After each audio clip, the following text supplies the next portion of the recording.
Hi, I'm Sue Ann, And I'm Amber. and we are Soul Lightwork. Last session, our first session, I did mention about adding a tidbit of information regarding human design as a tool. After discussing with Amber, more importantly, we realized, in addition to that, that a lot of people need to know about Saturn returns. And I'm going to let Amber take it over, and then I can discuss a little bit more after she shares what she has to say about Saturn returns. Yes, since being really into astrology my whole life, especially now that I'm in my early 30s, I feel like it's more common for all of us to hear about Mercury retrograde, which is, it's people talk about it, deals with technology, communication, but more importantly, I feel like Mercury retrograde is a subject that hits more personally and profoundly. Mercury retrograde or Saturn returns? Oh, Saturn return, what we're discussing. Saturn returns hits an individual more personally and profoundly. And remind me, what ages do we experience this cycle? Is it a cycle? It is a cycle. It first touches us when we're 14, and we all know how we were at 14, pretty wild for about 3 years, or trying to find ourselves. And Saturn is a taskmaster. So its purpose is to structure our lives, get rid of illusionary aspects. So it again hits your natal chart, the point of your birth, between ages 28 and going through to 30, can last 2 to 2.5 years. It again hits your late 50s and again in your 80s, God willing. Yes. So you've recently experienced this. Yes, I'm 31, so I feel like I'm towards the end of it. And an astrologer that I met with when I was 27, and it was right before I did my first adult thing, and I moved out of my home state to Colorado. So before moving, I met with an astrologer, and she said, as I was entering my Saturn return, it kind of feels like you're up against a cement wall, but you have to keep going. And I think that is very relatable, figuratively, to how it felt. Between 28 and I'm 31, I made so many changes in my personal life, in my professional life. I had my cosmetology experience right out of high school, but I'm pursuing my first bachelor's degree, and I exited a committed relationship with whom I had my daughter with. And so I've been on my own for 3.5 years, the first time in my life since I began dating, to be on my own, and I highly recommend it. It's worked out for me, but it's been tough, a lot of new lessons, and I've just had to hit the lessons head on and push through them up against that cement wall, because after the 3 years, it's improved. Every year's gotten better. It started off very scary, but it's really gotten better. And that astrologer also told me, in your chart, it shows you need to do your steps. And if you skip a step, it's probably going to come back around to you. And that's not the order. Just do one thing, one step at a time, and you'll get to where you want to go. You'll achieve your goals. So I'm doing that one step at a time. I'm very excited. She's almost done with her degree. It has been a struggle. It is for many people. It doesn't necessarily always mean leaving a partner. It could mean that you're having a child during this age group. It could mean a lot of things. For me personally, 28 to 31, I did go back to college also, kind of a mirror image of what Amber was experienced to some degree. However, I already had a degree, I already had a good career, and I just wanted to expand on it. So while going through college, or beginning to, I did decide to divorce my first husband and move out on my own for the first time since age 20. I went directly from going to college and living at home to marriage. And like she said, highly recommend living on your own in your 20s, or at least with somebody in an apartment or a roommate or something, but to the degree that you're independent of anybody else, to truly understand what do you think about anything on your own, and not having another person influence. Correct. You. That's a good term. That take their word for what may not be your own truth. So I did get through that. I did beyond my wildest dreams. It led me to a better profession. My biological clock did go off later, and I did meet Amber's dad. And in my 33, almost 34, I had Amber. Greatest joy of my life, by the way. Then it wrapped around late in my 50s to happen again. And what was transpiring, if you're in that generation or my generation, we had a change in our healthcare system dramatically. We called it Obamacare. I was in the medical field for 42 years total, and at that time, I was in private practice for myself for 19 years, very grateful for that opportunity. And during that second Saturn return is when everything changed in healthcare. And I was no longer able to have my own business because all of my clients then became employees of the hospital system, kind of a socialistic situation. And I'm not judging, I'm just stating the facts. So I was fortunate enough to receive a good position for a good, well-known healthcare situation, and I continued my career and finished up that second Saturn return again to get rid of what was not quite working for me at the time, to create something new. It doesn't have to be something bad. Then I had the opportunity to watch not only my father, but also my mother go through their Saturn returns in their 80s. My mother lived to be 88. There were some health issues, which is very common at that age. My father kept on ticking until he was 100 years and 6 months, as I mentioned in the last podcast. So it just depends on where you're at. Do you embrace change or do you fear change? And I'm here to tell you, change is inevitable. If you like it or not, it is here. And see, really the only thing that you can count on in your life is change.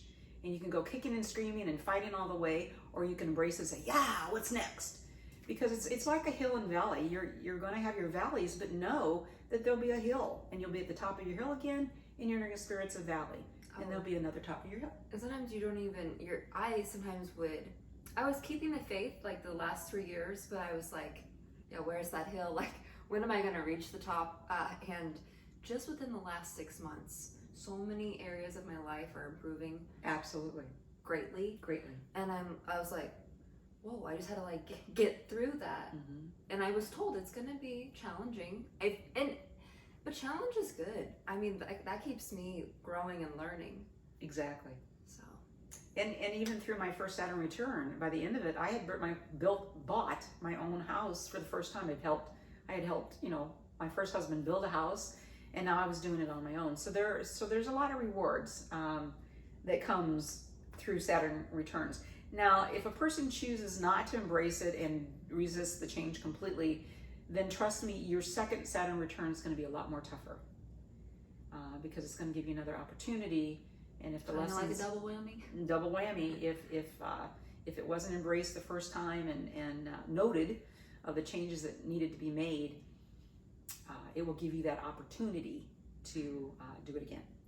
And then there's probably just reality that some people, because the change is hard for a lot of people. Absolutely. It was even hard for me. Absolutely. But if you don't embrace it like your whole life, it's more of a struggle. And maybe I would hope that like you kind of embrace it at some point in your life because it helps you evolve. It does. And I feel like that's what we're here to do. So we do. Yeah. Another podcast is going to talk about Pluto, because Pluto is actually hitting our country's natal chart this next year. Another topic, another podcast. We're going to switch subjects? Yeah. All right. Please. The human design is new to you. It's super new to me. Like, can you like give me a rundown of like a basic synopsis of what human design is? Yes. I'm going to preface it though with how I discovered it. I love synchronicities. They exist. I do look for them. I was at a seminar and a very delightful person who was Amber's age, and I got to have we had a rapport. And I mentioned astrology because we talked about birthdays and something I do. And then she mentioned, have you heard about human design? And it was like, no. So that's what opened up my mind. I'm like I said, very eclectic, very curious. I want to know things. Probably I'm Gemini rising, and my daughter's Gemini. Gemini is often... We've never shared our signs with them. We have not. I'm a Leo, Gemini rising, moon in Aquarius. And I'm Gemini, moon in Gemini, Aquarius rising. So, I think we're related. yeah. So we do, We're meant to be together in this life for sure. Absolutely. Good choices for both of us. There are a lot of familial, I've done a lot of my family's charts, and there is a familial pattern often in people, if not with both parents, definitely with one side or the other. Another topic, another time. So human design. What I found fascinating about human design were many things. Human design actually combines just about every possibility out there regarding astrology, Kabbalah, chakras, the Chinese I Ching, circuitry, DNA. We have 64 codons, and I'm sure a medical person would expand on that aspect of it. And then there's, and so the I Ching actually has the code of DNA in it. So this is an ancient scenario. So what this person, he changed his name to Ra Uru Hu years ago, and I mentioned in our last podcast about 1987 being a huge download of information through neutrinos. And this gentleman claims to have had an encounter with some downloaded information, and he is on YouTube. And then he, through this channel of information, he did present the information given to him. And a wonderful woman who has a wonderful book directly working with Ra, her name is Linda Blenell, and very good book to read. So it's again your date of birth, your time, your place, location, and you can go online and do it. My Body Chart. You can do it yourself if you'd like, and there's a whole lot of information there. But what I like is that this is actually a tool for strategy and how you're wired to actually work. There are 4 basic types in human design. 70% of us in the world are called generators or manifesting generators. 20% are called projectors. There are reflectors, and that's the 2 generators, right? Reflectors, projectors, manifestors. Manifestors, wow, they're only 10%. And again, the reflectors are 1%. We are both manifesting generators. Yeah. So what does that mean? We're manifestor wannabes. But we're trying to manifest right now. And we have manifested. Generating results. But a manifestor, they're the people that actually have the ideas and implement things to get things going. Generators, we've built the world. And there is a shift. There's a huge shift coming in 2027 with people coming in that will be more projector reflectors. Your reflector, which is the smallest percentage of this group, according to their statistics that work with human design. Reflectors, as I mentioned, the canary in the coal mine. Our reflector is here to reflect back to our society and our world. How are we doing? A lot of us have an opinion on how we're doing, but these people truly reflect the reality of how we're doing as a culture, as a humanity, as a homo sapien. I think there's a lot of the change that's occurring. Again, there's a lot. Lots happened, lots going to happen. There's a lot that's always happened.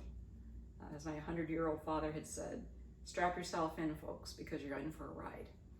So the chakra aspect, everybody knows of the 6 basic chakra body centers from Indian culture. This adds 3 more centers in addition to the original 6. And in human design, a person can come in with all of these areas defined. Amber has 8 defined. I have one great niece who has all 9 defined. And what that means is almost a karmic situation. They have come in with a definite game plan.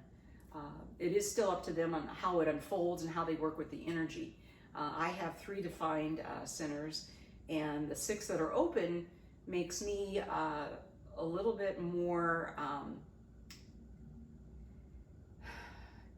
imprinted by family members, friends, society, cultural aspects. No one design is better than another design. No one circuit is better than another circuit.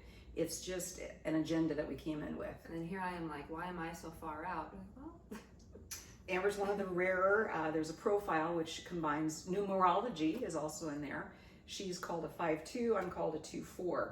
Now she and I have the 2 in common because actually 2s tend to be a little bit of a loner at time, or they need to go back into themselves and recoup before they go out into society again. A 5. I feel that. Yes, on a deep level. On a deep level. A 5 is a very karmic number, and I have family members that, she's a 5-2, I have family members that are 2-5s. And a karmic number, actually any person they interact with, there is a karmic exchange of energy. And I'll leave it at that. The 2 is the first part in my profile, which is the first half of my life, and will always be there. It never changes. You come into your own for that second number more so in the second half of your life, and I'm what I call an introverted extrovert. I do enjoy people very much, and I do need to regenerate. So I'm finding myself easier to use my authority and my strategy and my design on what I say yes or no to, and that's one of our tools that we have as being generators or manifesting generators, is to use our yes or no, to respond. Projectors have to wait for an invitation. It's very interesting, and I think if any of you, there's a lot of YouTubes out there regarding it with people with much more knowledge than myself. But I find it interesting. I'm excited that it came at this point in my life to kind of lead me more to what I've always wanted to be, which is more authentic. My daughter was born authentic, and she implements it very well at times. Thank you. You're welcome. Appreciate that. Is there anything else you'd like to discuss at this time? No, I feel like that was a good glimpse at human design, and I think we can dive into it more in the near future. Absolutely. Absolutely. So again, we welcome any comments or any questions. We will be working on a email address in the near future that we will post, and we'll have each, Amber and I will have our own through Soul Lightwork that you can contact us depending on what you have to ask. One or the other can handle your question better. Mm-hmm. We look forward to many more conversations, and we hope that you have a great day